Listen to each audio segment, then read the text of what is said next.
We got two chainsaws that probably are not cutting very well. You can see what's going on there. This one, the teeth are actually pretty sharp.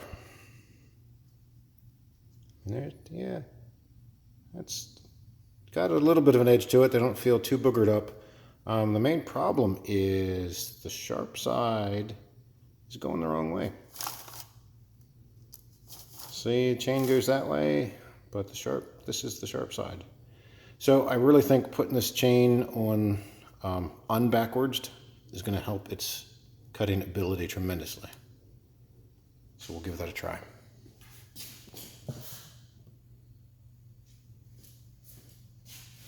This saw comes apart without any tools. Sometimes they all come apart without tools, but this one's meant to. So you take the side cover off just by loosening this big thumb nut. Get the junk out of it. And this is your tension. Back some tension off of it.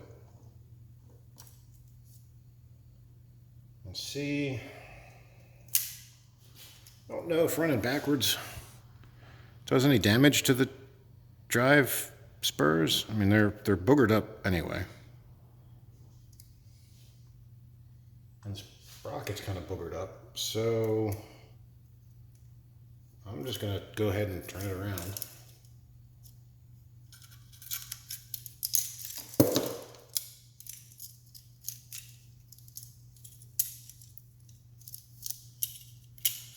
So that the teeth are going the right way. And put this self-adjuster back on. It's not a self-adjuster, it's a tool-less adjuster.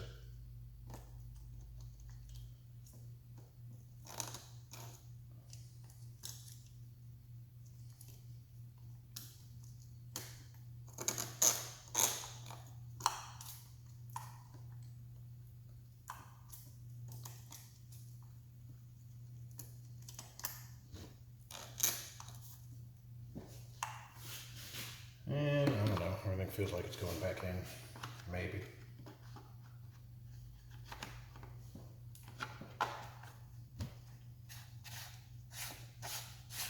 Careful starting out, they don't cross any threads.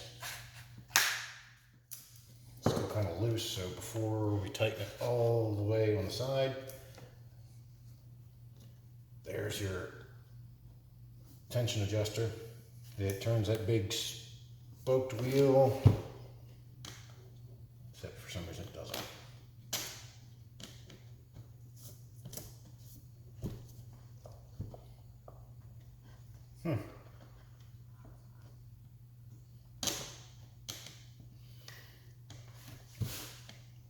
It does, it's just really hard to turn.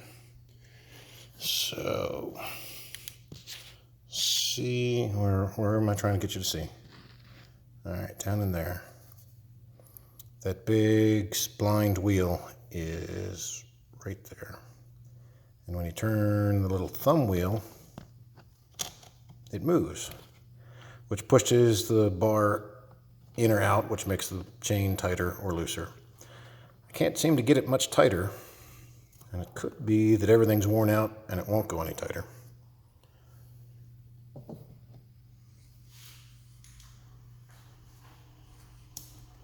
So, yeah, it may just be out of adjustment. Better than it was, that's for sure. Before we tighten the side cover, we lift up on the bar a little bit to take that slop out of it. Tighten your side cover. Fairly snug, you don't need to go super tight because you can break this. And there it is. Teeth are going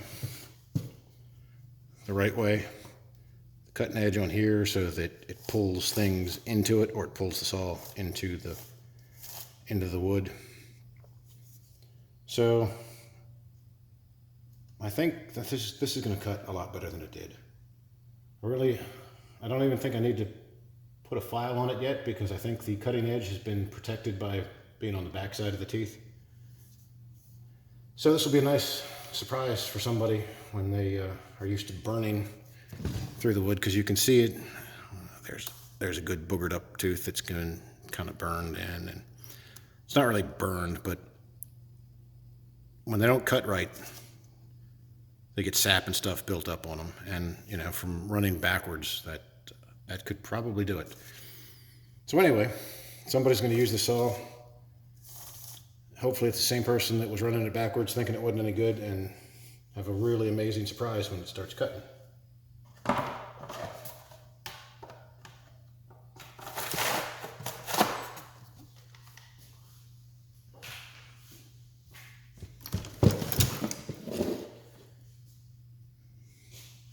This saw does take tools to take it apart.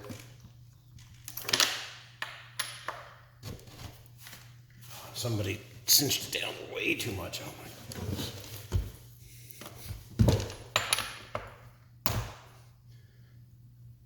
These nuts do not need to be super tight.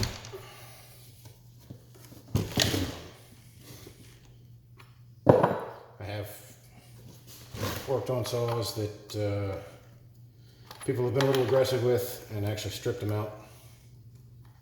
And it's a clamping force. You don't really need to bear down on it hard, because it's just not holding a tremendous amount of force.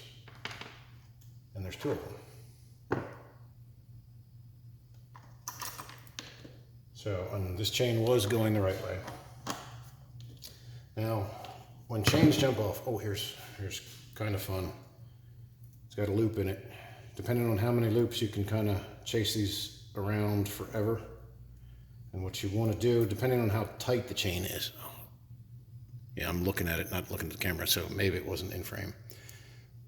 So you got these two loops, you got to get out of it. If the chain's really loose, they'll just kind of fall out. This one's, and by loose, I mean the side to side, a lot of wear. This one's kind of tight, well, tight-ish.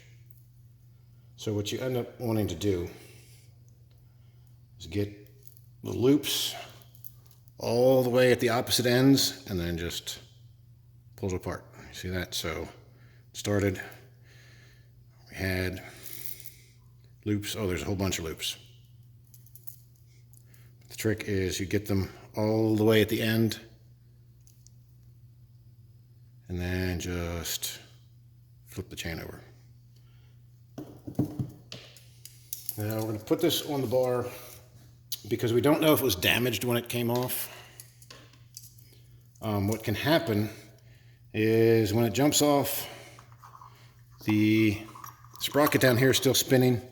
It can hit the bottom of one of these drive teeth, drive links, that's the word I'm looking for, and put a little burr in it, which will make it not want to go into the channel in the bar. So we want to just put it in, slide it through, make sure none of the drive links are binding up. It slides through just fine. If it was getting stuck, you can kind of play with it and push it around and see which ones are getting stuck.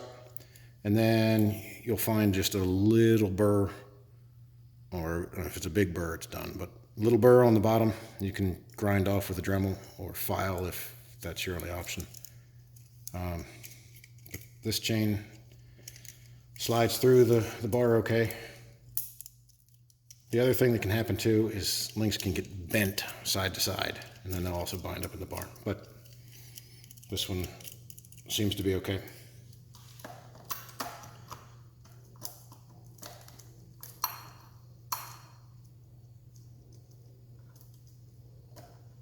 So put it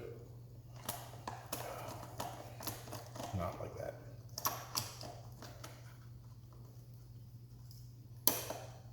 This was really tight when it came off, I think.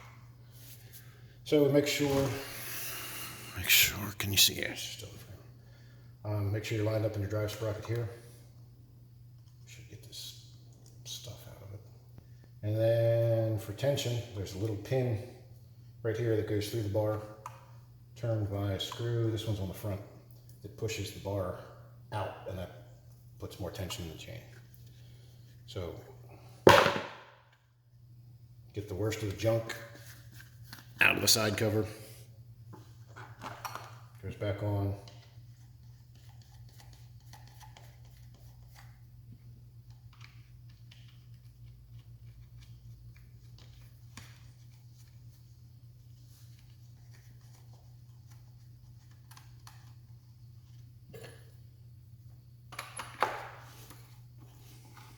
threads are a little, I think they're just dirty.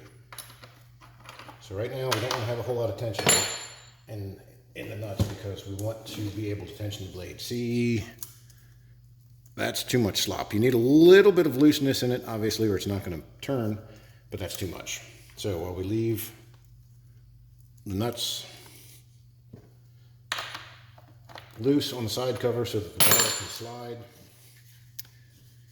there is a screw right here, and this goes to that pin that goes through the bar.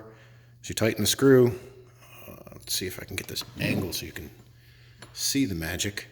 I'm going to tighten the screw, and this gap is going to disappear. Maybe. Can you see it? Go a little bit tighter.